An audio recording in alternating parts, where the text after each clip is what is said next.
Hey, what's going on? This is PKJ, Pastor Cadrick Jones, coming to you in all of my unkempt glory. Hadn't shaved, nothing like that. But it is Wednesday, February 9th, 2011. And we're coming to you today. It's Awareness Wednesday. You already know what we're going to do. We're going to talk about sex and sexuality. The snowed in today. But I wanted to be consistent and come to you again and talk to you about the subject of sex and sexuality. The last few weeks we dealt with the issue of homosexuality.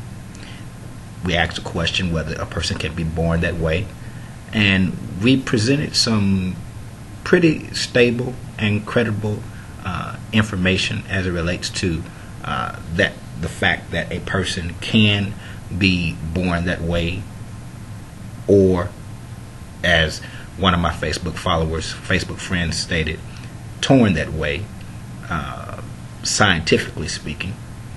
And we also brought in biblical evidence that it was a possibility. But the end of the matter was that regardless of how we were born, we can always be born again, because all of us were born with some kind of iniquity or bent, because we want to flow in the right direction to please God, but there's something in our natural DNA that makes us want to rebel against what God desires for us the most. And not only do we have to be born again, but the scripture tells us that we have to be transformed by the renewing of our mind. And speaking of the mind, let's talk a little bit about sexuality as it relates to the mind. We talked about how when we're stimulated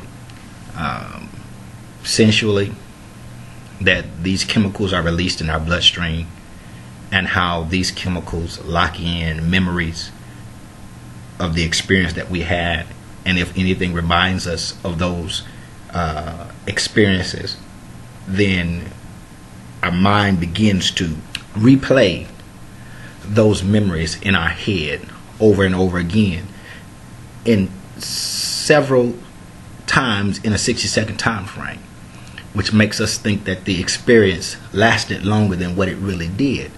But it begins to cause our bodies to respond in such a way that now we want to go out and perform that activity again. And so it is an addictive behavior. And how does it get that way? It's because our minds have been invaded and bombarded. And our minds are impacted by our senses. We already talked about how the sense of smell affects our sexuality.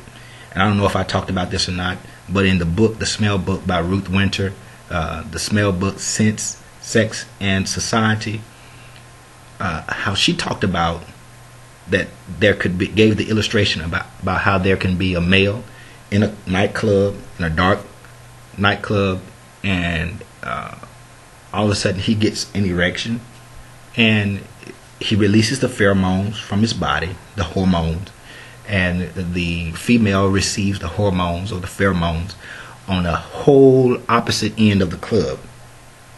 And when she receives it, somehow their eyes can meet, and they are engaged in a sensual contact from that very point, and their sensual nature has been aroused.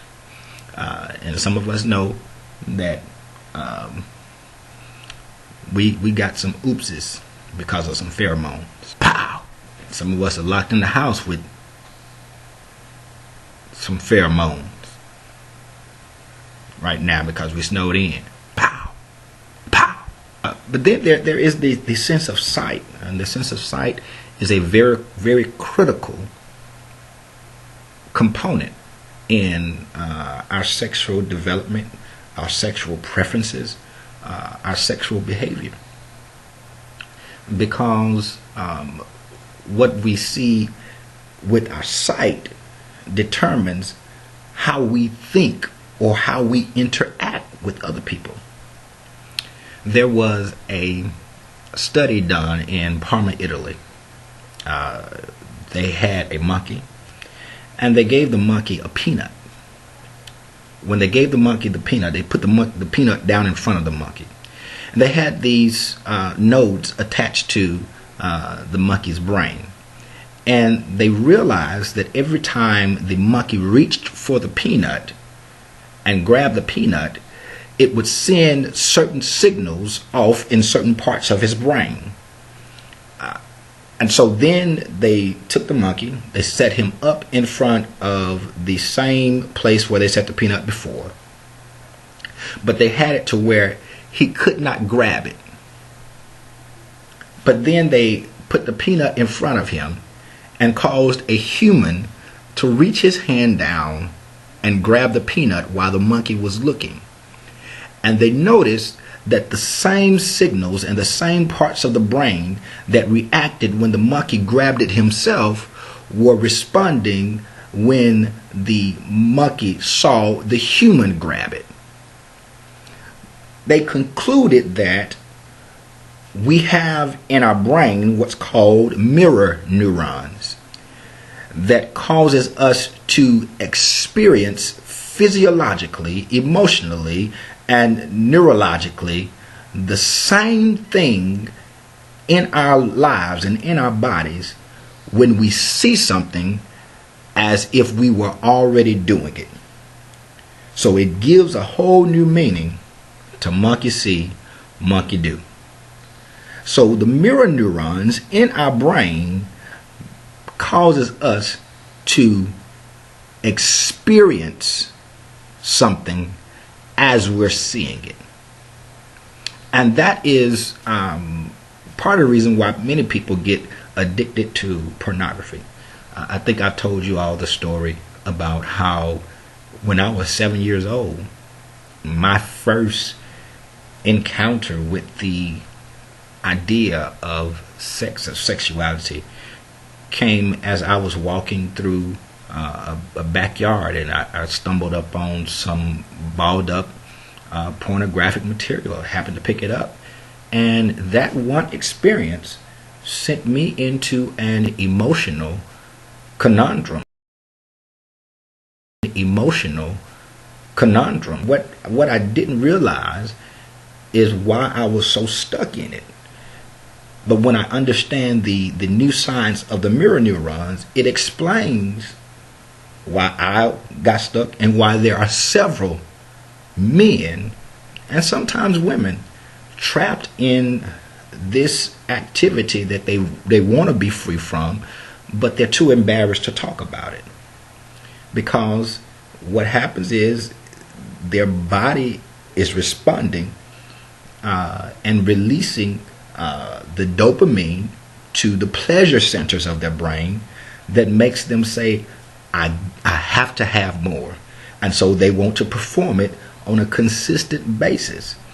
It brings the shame. I've been there. It brings the guilt. I've been there. And sometimes it brings powerlessness because you feel like you can't break out of it. And so it brings that same recurring cycle, and your body responds physiologically the same way it would if you were actually performing the act. This is something that we don't talk about. It affects how we're going to talk about this next week. It affects how we even engage our spouses once we get married. And it causes the marriage relationship from a sexual aspect to be dysfunctional. That was my child. It was a pheromone, just walked in there. And this can happen to anyone. And so we can't really judge a person because this is something that they're trapped in.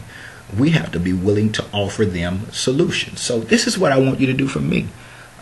Because there may be somebody viewing this who is trapped like I was trapped. And before I begin to talk about how you get out of it, I want you to offer some suggestions about how a person can be made free from this bondage of being addicted to pornography. And I know it affects more people than we can even imagine, because for the adult entertainment industry. Do you know how much it grosses a year? Upwards of $80 billion a year. So this is affecting some people. So let's help somebody out. I want you to respond to this video, respond to this post, whether it's on Facebook or Twitter, respond to it on YouTube, and talk to me. How do you think a person can overcome their addiction to pornography? Look forward to hearing from you. Look forward to seeing your comments, reading your comments. I will respond to your comments. I want to assure you that I will respond to your comments. So keep commenting. As you can tell, I'll even bring those comments up, during my vlog. So keep commenting. I want to talk to you. Talk back to me. All right. But this is Helen Jones, second son, saying life is too short to play games. So keep it real. 2 fingers to the north, and we're out of here.